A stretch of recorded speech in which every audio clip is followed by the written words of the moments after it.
there's an issue with the debtor and the amicable way is not working, we go ahead and assign the case legally. However, we start to do something called the pre-litigation. They would like to feel safe, they would like to feel secure. What's the difference that you're going to make if you're just going to send emails and do phone calls? We need to understand the legal regulations, the legal trends of the country. Yeah. If we're aware of all of this, it will be much easier for us to have a high success rate in the case itself.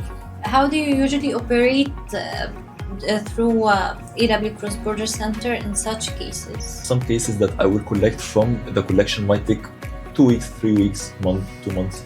Other cases might take up to years. Key indicators or KPIs shall a company look out for when starting an international trade? Yes. We don't want to cost any money to our clients. Welcome everyone, this is Rana from AW Holding International and I'll be your host for today. We have a very special episode with a very special guest, my colleague Mahmoud from the International Business Development Team. Hello and welcome Mahmoud. Hello Rana, thank you so much for having me. It's truly a pleasure to be here. Thank you so much. Would you please give us a brief about yourself and your experience at AW Cross-Border Center? Of course, well, my name is Mahmoud Abdelhadi. I am the International Business Development Consultant at AW Holding. I'm managing all the international clients that we have in AW Holding, of course, working cohesively with the operations team to make sure that the clients, the cases are collected on due time, that the clients are updated with all the necessary updates. And also I am managing the approaching of different clients in different regions to widen our portfolio, of course, at AW Holding. I believe everyone would like to also learn more about what AW Cross-Border Center fill as a gap in terms of the legal aspects and global debt recovery as well.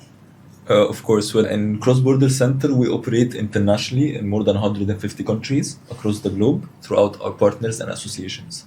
It's a huge difference, of course, because as a company, if you operate domestically only, you will have the domestic presence. However, if you expand internationally, you will be able to accompany more of the clients, the international clients. You will be able to get in touch with the debtors outside of your region. So it's, of course, totally important to have this aspect in AW Holding. It helps us widen our network of clientele. Mahmoud, you mentioned operating in more than 150 plus countries. So we'd like to learn more about the difference between the legal work and AW Cross-Border and how they operate in these countries. Of course. Well, I will go ahead and tell you the whole process of how we operate in the Cross-Border Center. We usually start by doing the amicable approach. So we work firstly amicable with the debtor. We try to get in touch with the debtor throughout phone calls and emails. And also, since we have a presence in the country that the debtor operates in, we are able to do field visits to speak with the debtor ourselves throughout, of course, our partners. And when we speak with the debtor, we try to solve the whole issue amicably. Let's say there's an issue with the debtor and the amicable way is not working. We go ahead and assign the case legally. However, we start to do something called the pre-litigation, which is a phase where the lawyer will go ahead and sit down with the debtor to try amicably also. And if still the amicable way does not work, then we go ahead and take it legally to court. However, we usually leave the legal aspect as the last resort because, as you know, of course, the legal or taking the action in court will cost money. Yes. We don't want to cost any money to our clients, and we also we have a huge success in the pre-litigation phase itself. So it's way better for both parties. That sounds like an interesting process. And I believe there are lots of misconceptions. So what are the biggest misconceptions when it comes to cross-border collection? The biggest misconception that I always receive from clients is when I get in touch with the client that worked with another debt collection agency before, they will come to me and tell, well, what's the difference that you're going to make if you're just going to send emails and do phone calls? I said, no, we're not only doing emails and phone calls, we're actually present in the country itself. So we're able throughout our partners to do the field visits. We will send a lawyer to the debtor to knock on the door. The lawyer is from the country, speaks the same language, and also has the legal knowledge of the country itself. So it's a huge advantage, of course, from our end because you know, a lot of debtors actually, if you send emails or do phone calls, they might not respond. So it's a dead end. We will need to have the physical presence, which is a huge advantage. Yes, I believe having physical presence is really, really great, because what's the difference between what you do and what a client could do? I mean, they can also send the emails and do the phone call themselves, so Exactly. nothing is special. From a global landscape as well, I would like, the world now is a small village and collection has no borders. So when it comes to collecting globally, how do you usually stick to the regulations and the laws, the legal and cultural aspects as per each country? It's very important, of course, Rana, to have the cultural knowledge and the legal knowledge. Because let's say, for example, if I have a case where the debtor is operating in the GCC or the MENA region, and the creditor is operating in, for example, India. If the creditor and the debtor does not speak English, it will be a huge miscommunication between the both parties. That's why, and there's also a lot of different examples. For example, in the GCC, some countries have some traditions and some slang words that you must be aware of. Because let's say, for example, if I try to greet someone with a certain way, it will be disrespectful for them. Yes. Also, in Japan, for example, or South Korea. So must have someone who actually has the knowledge of the country regarding all of this, and this will be present from our end throughout our partner, who is operating in the country, speaking the same language, have the legal knowledge and the cultural knowledge. So it's totally one of the most important things, the cultural knowledge, and also we'll go ahead and speak about the legal knowledge. You must, if you're operating in the country, you must have the legal knowledge, know all the legal trends, because let's say, for example, if the case we're going to take it to court, we need to understand the legal regulations, the legal trends of the country. Yeah. If we're aware of all of this, it will be much easier for us to have a high success rate in the case itself. Yes, this is really important, as you have mentioned. Now let's dig deeper into more industry-specific question. For the global, we've noticed globally that there's an increase in the student loans. So how does AW Cross Border Center tackle or handle these kind of cases regarding the educational loans? This is actually an excellent question. I will tell you from my experience, because I had a case that was actually dealing with the student loans. I had a university. The university is my client. It's operating in Europe and having an issue collecting its student loans from the GCC region. The first thing that we talked about before actually was the cultural knowledge. Yes, cultural and legal aspects. Exactly. There is a huge miscommunication between the both parties due to the country that the debtor operating in does not speak English.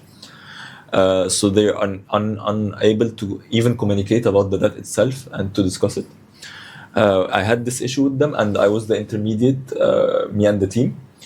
It was the debtor was a company, was a student loan provider operating in the GCC. Yes. And as you know, the student loans are usually paid in installments, so you do not pay the full amount one time. It's actually installments, and the students used to pay the installment and not the rest. So this was the issue. We got in touch with the debtor.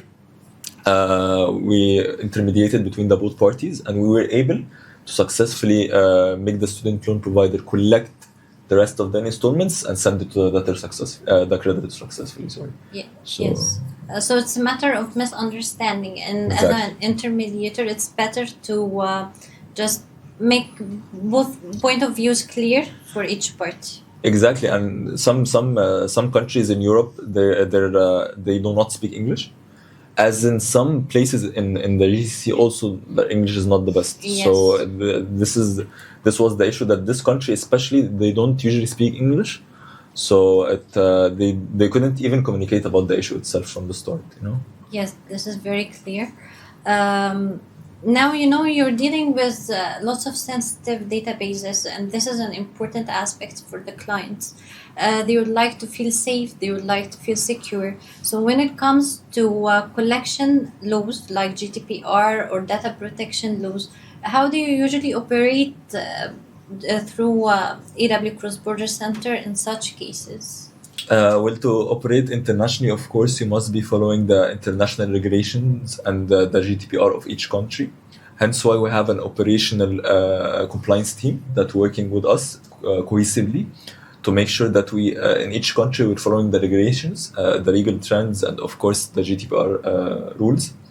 Because if by any mistake, we actually do a mistake regarding these regulations and laws, it will be a huge disadvantage to us and it would affect our name in the market.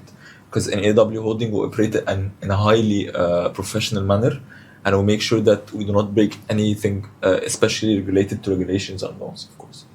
Yes, since you're operating with such sensitive database, you have to be professional enough to learn about all the GDPR laws and follow them as well. Yes, exactly. Yes. Now I believe everyone would like to learn more about your point of view. And what advice would you give to a business that's trying to expand globally while preventing bad debts?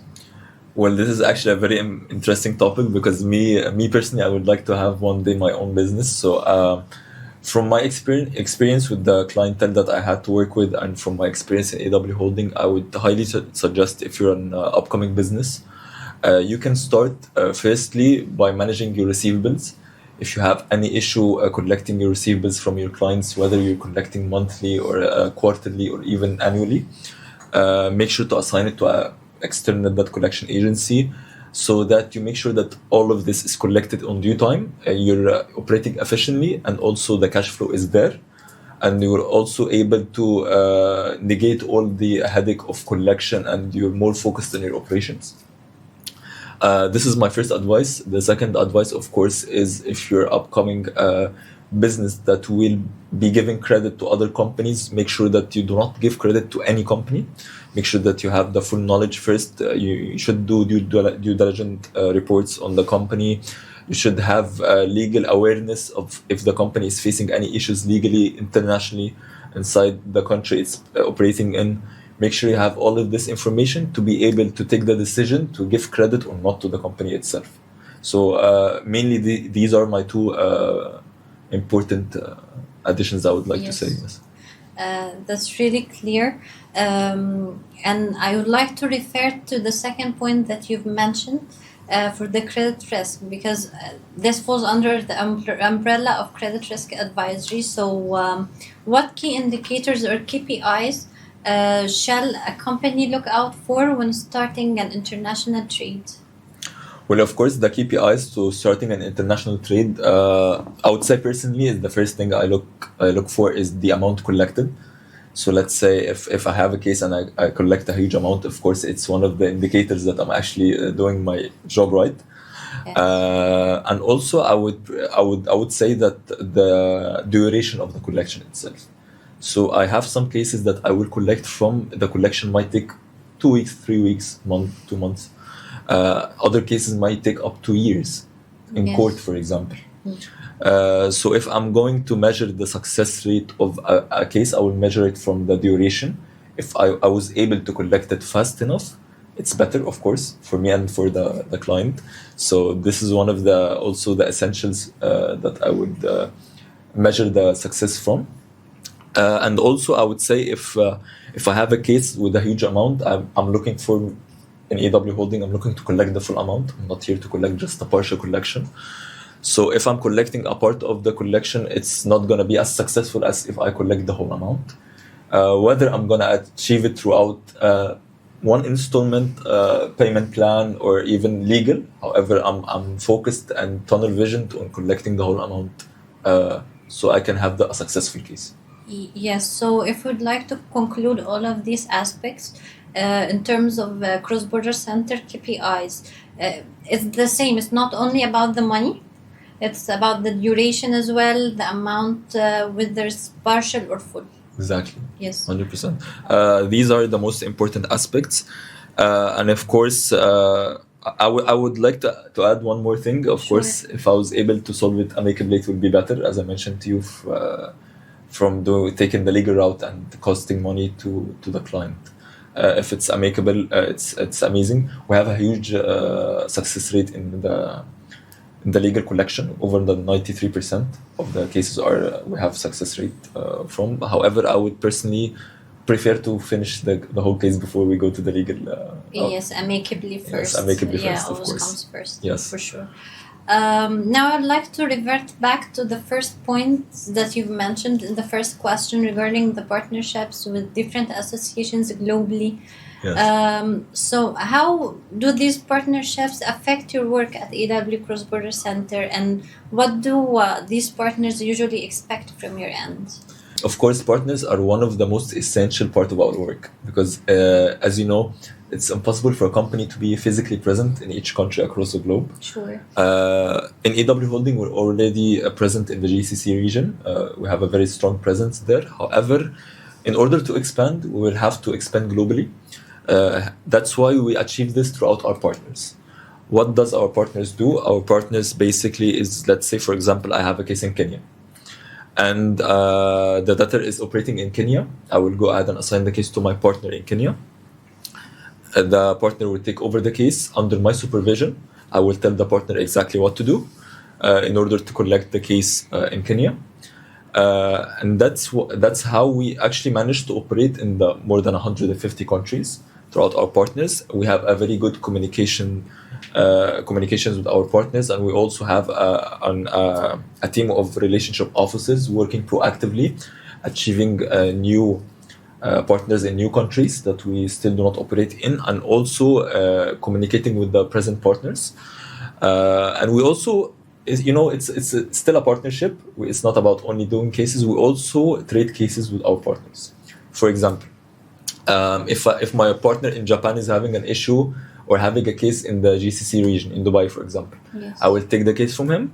I will assign it to the Dubai team here in Dubai, and the Dubai team will go ahead and collect the case, and then we will achieve a part of the collection for us and for them, which is a mixed percentage that we take as a profit or revenue. Yes. So we share the revenue together. Vice versa, of course, if I have an issue in Japan, I'll go ahead and assign it to the Japan partner, and then he will get a percentage, I will get a percentage. So at the end of the day, it's a win-win situation. And usually we have cases globally, internationally, and in a lot of places that even you might not even heard of, Yeah. countries. Yes. So it's very important. The partners in my opinion, is the most important aspect of the cross-border center. Yes, because partnerships at the end of the day serve to reflect on the legal and cultural aspects that we have previously discussed. Exactly. Because they are present in the country and they know the culture, they know the legal trends, the regulations, and everything. So it's a win-win situation for everyone, and this is really important for any business. What else is important for any business is also the ethics and the values of each business. I've heard a saying that the debtor is not a criminal unless he is a criminal. So, does this impact your work at AW Cross Border Centers? Well, actually, surprisingly enough, before I had the knowledge of working cross-border center, when someone says that, the first thing that comes to my mind is a criminal, Yes. someone who took money and he doesn't want to pay. However, truly, it's not actually this case almost all of the time. Yes, because you've dealt with debtors. I've dealt with debtors, Yes. a lot of debtors. I've dealt with good debtors, with criminal debtors that actually run away from paying. However, almost I would say up to 80% the debtors are not actually criminals. I had cases, with debtors that, for example, had an issue with disputes. So there is a dispute, there is a misunderstanding in a case itself. So the debtor thinks that he shouldn't pay, but he actually should pay due to a contract, and there is a misunderstanding in the clause of the contract, for example. And if this misunderstanding is solved, the debtor will go ahead and pay. In other cases, there's total miscommunication due to the language difference, as we speak about the culture and the Yes. understanding, and The and this part, barriers. the barriers, exactly, the language barrier. There is miscommunication, and a lot of the other part is I had cases with clients that were not operating in the country where the debtor operates, and they're unable to reach the debtor at the first place. So there is no ways of communication between the client and the The debtor. client, yes. Yes. So once we intermediate and we inform the debtor, hey, look, you have an outstanding amount of this. Could you please pay? And the debtor will go ahead. Yes, there is no ways I will pay it ASAP. Yes, it was a matter of communication. A matter of communication. And also, we need to keep in mind that the debtors, sometimes, for example, they are creditor to another companies. So the debtor might have an issue with cash flow, so he is unable to pay right now. he is a creditor to another company and the company is not paying them. In this case, I might intermediate between the creditor and the debtor themselves to make sure that he collects so he can pay my client. You know? Yes. So he's not a criminal. He's just someone who's facing a financial issue. He's not even paying his employees. You know. Yes. That's when I intermediate. In some cases, even before we start the legal process, if we go amicably and there's the debtor is not cooperating with us and we start the legal process, they might cooperate and pay before even we start the legal process. Of course, still there's two faces to each coin. So there's the good face and there's actually the bad face, which is we have some clients that will take money and disappear from the existence. Yeah, you know? fraud, for example. Fraud, for example, will travel to another company. Countries that change entities, close and open in other countries that have outstanding debt that they should pay and they don't pay. So of course there is both sides to each story. However, surprisingly enough, if you get the experience of the cross-border center, you'll understand. No, it's almost 80% of the time they're just normal people, not criminals. Yes, so that's really interesting. Yeah. Now I would like to think more about the future.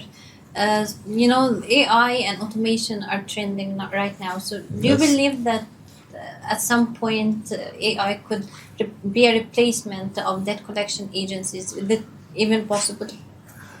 Well, to be honest, I have a mixed feeling about AI. I don't like AI, but however, I will tell you what I think. AI is of course helpful. I would say AI has its own role.